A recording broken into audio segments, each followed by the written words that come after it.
Hello అండి, ఈ రోజు అయితే తక్కువ ఇంగ్రీడియంట్స్ తోని సింపుల్ గా అయిపోయే కోకోనట్ రైస్ అయితే చేయబోతున్నాను. చాలా మైల్డ్ టేస్ట్ తోని చాలా బాగుంటుంది.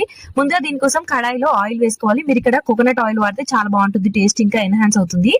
ఇందులోనే ఆవాలు, జీలకర్ర, కొంచెం శనగపప్పు, మీకు కావాలంటే జీడిపప్పు కూడా వేసుకోవచ్చు. అలానే ఎండుమిర్చి, అలానే ఒక 2 పచ్చిమిర్చి కూడా వేసుకోవాలి. దీంతో పాటు కొంచెం కరివేపాకు, ఇవన్నీ 1 by 1 అన్ని వేసుకుంటూ ఫ్రై చేసుకోవాలి.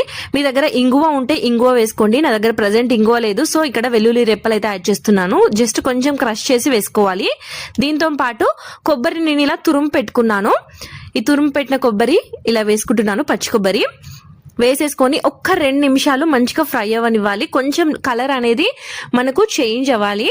మరి ఎక్కువ ఫ్రై అయినా అంత టేస్ట్ అయితే బాగుండదు. నేను ఇక్కడ ఆల్రెడీ రైస్ అయితే బాయిల్ చేసి పెట్టుకున్నాను. ఇప్పుడు బాయిల్ చేసిన రైస్ ఇందులో వేసుకొని సరిపడంత ఉప్పు వేసుకొని మంచిగా మిక్స్ చేసేసుకోవాలి ఒక 2 నిమిషాలు.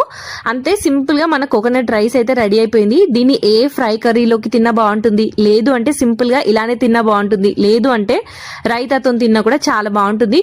ఒకసారి ట్రై చేసి చూడండి. ఎలా వచ్చిందో కూడా కమెంట్ బాక్స్ లో కమెంట్ చేయండి. వీడియో కనుక నచ్చినట్టయితే ప్లీజ్ లైక్ చేయండి, షేర్ చేయండి. మన ఛానల్ కొత్తగా చూస్తుంటే ఫాలో అవ్వండి. Thank you for watching.